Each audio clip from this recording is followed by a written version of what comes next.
Дмитрий Георгиевич, сегодня я думаю, что из всех 26 присутствующих ни один не планировал довести диалог за этим столом до того накала, который сейчас существует.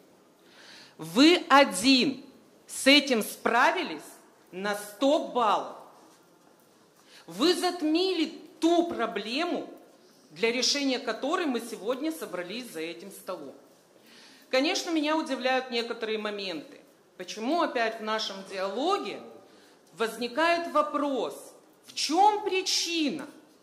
Послушайте, коллеги, с уважением к каждому из вас, каждого знаю лично.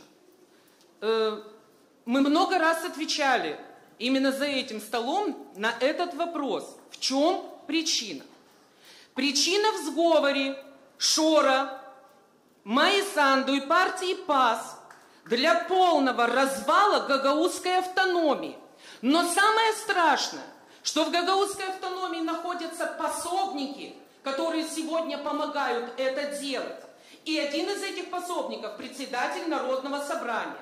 Он не верит в то, что если он уйдет с этой должности, что-то изменится. Дмитрий Георгиевич, уйдете – изменится.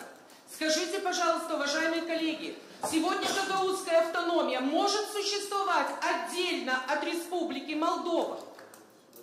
Какова доля бюджета гагаузской автономии, который мы получаем из центрального бюджета нашей страны?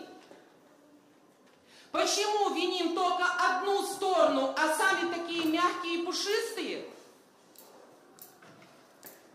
Уважаемые коллеги, по существу вопроса. Заявлений мы приняли очень много.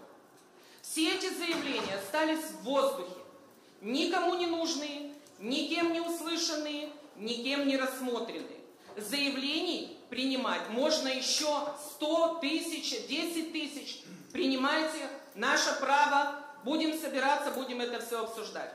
Но до тех пор, пока мы с вами не создадим вновь диалоговую площадку с центральной властью в нашей стране, когда мы говорили 2 года назад о том, что это ошибка закрывать деятельность межпарламентской группы, большинство коллег, вы поддержали это.